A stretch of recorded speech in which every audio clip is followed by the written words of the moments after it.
What I'd like to get to a couple of things. So you look like a man who's really defined his purpose. Like, what is your purpose in life? Because, and I'm talking around now. Like, you've done so much, but talk a little bit about your business and talk about why you do what you do. And so I evolved from working with young people in Feltham Young Offenders. I had contracts in there for about 4 years. Went into my local community, Buckinghamshire, got invitation from the Swan Envoy because of the impact that we had within Bucks.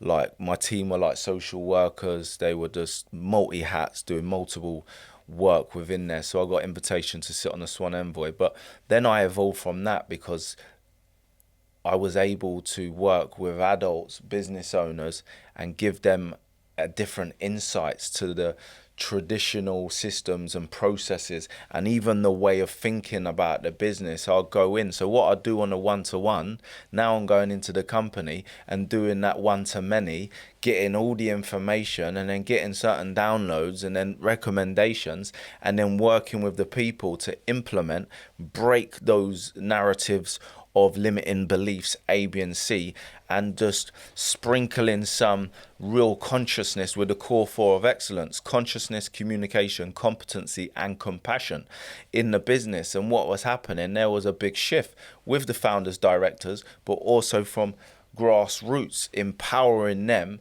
Because once you empower your staff, you empower yourself, the whole business, the institution, the charity is operating from a different state of consciousness. And when you operate from a different state of consciousness, it opens up the door to new ideas. Things that have always been there, they're there now, but it's because we're not in that state. I have clients, I'll spend 3 days at the hotel with them. Within that first week, he wanted to get rid of his business. He was getting it audited for like 30 mil. Yeah, he just wanted to get rid of it, buy his villa. Then the first 3 days, he realised the business is not the problem, he's the problem.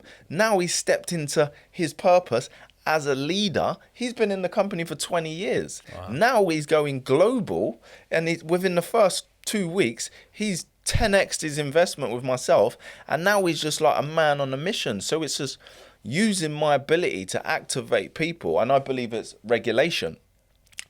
Rich and famous and wealthy people don't buy information, because information is accessible just at the tip of your fingers.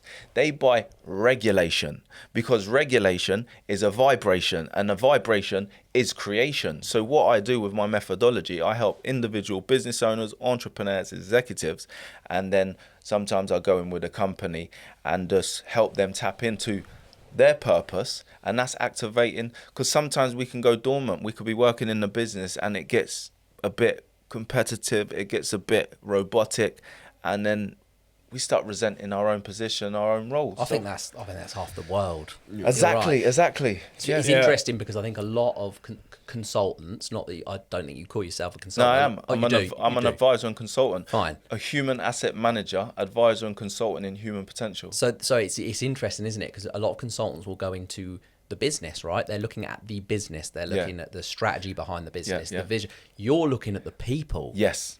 And then we individually, go on to that. Yes. And then you can go on to that. But in order to run the best business, you have to almost do the deep work on yourself. Yeah, to be able to do that. I talk a lot about relationship. Yeah. And what you are doing is building the relationship to find the inner them. Yeah. Yes. Right. That's and the one. that's what it is. And you're finding the best version of them people. Yes. You're right. And as soon as you find that, and I talk a lot around like the senior leadership teams, and the people below that. How well do the leaders know them people? Because if you know the people within your business, what makes them tick, what job role they actually want in future, the business becomes better and it's getting the best potential out of them. Yes. Right? Really clever. Just want to ask you a quick one on that. Yes, so you worked in the children's sector. Yeah. Right? It's a difficult sector to work in. Yes.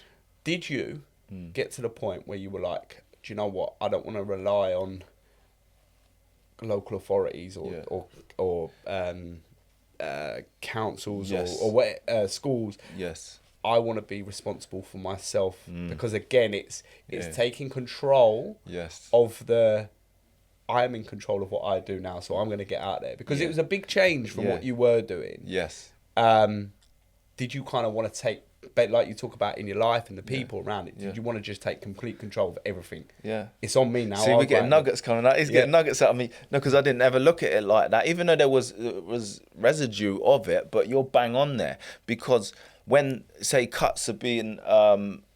like Labour's coming in, they're cutting this, cutting that, and the people that are doing the cuts, they're not even like, they're educated, but they haven't even got wisdom. Because if you'd come in and do your due diligence properly, this company is saving you money, hundreds of thousands of pounds long term. I did a big form of research a couple of weeks ago. Yeah, the amount they save keeping them out of prison is scandalous. Exactly, and you were doing that.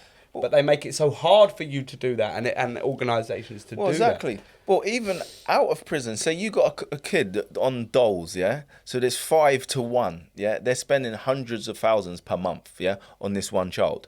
Then my team go in, yeah, for myself, go in, that one kid, yeah, after a month, it's gone 3 to 1. And then after 2 months, it's I think 1 to 1, and then in semi-dependent within 2 months. The child has been on doles for the last 2 years, and that's what, however many 100,000 per week, yeah? And now the team come in. If they use their loaf, but they're not, because people, they're educated, but they haven't got wisdom. So when that started happening, they cut, because even we were doing work for SEND as well, special mentoring, pro-social skills, taking them out, showing them the stuff. They even cut that as well, because they say, it's not education, but it's words. But obviously people start getting all funny, but they cut that, and then that's why I went where the money's at, not just the money's at, because the way I look at it, if I help change someone's narrative, that leader that's got 100 staff or 200 or a big company, now there's all those people that are going to be affected. So I change my model. If I can change this person and get him on a new level, then that's going to make major impact. And you're not relying on anyone else, right? And that's to go and get the thing. So, I mean, look, we're going to move on because we could talk all day. Can we just show Dwayne's website? Just want to talk while you're on screen, actually, about, the kind of events you've been talking at, what you've been doing, where you've been sort of going. So you spoke at Cambridge?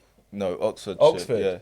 Yeah. Mate, that's Oxford University. Oxford University, man. How'd that come about? If I'd have told you that 10 years ago, you'd have been like... Yeah, exactly.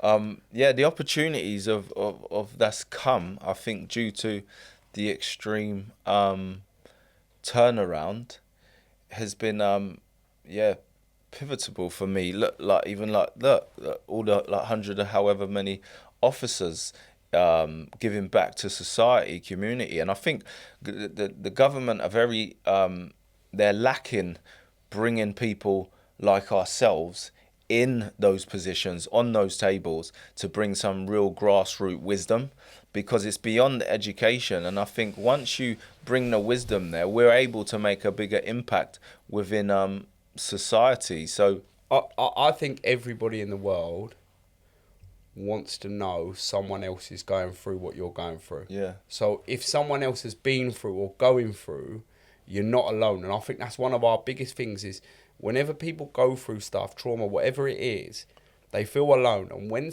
you've got somebody by your side, or someone you know who's going through it, or someone you see online going through it, if you know someone else is going through it, I think where the government struggle is they don't have enough lived experience people advising on the things that need advice on, because the money they spend on care, education could be saved if they were doing more earlier. And that's fact.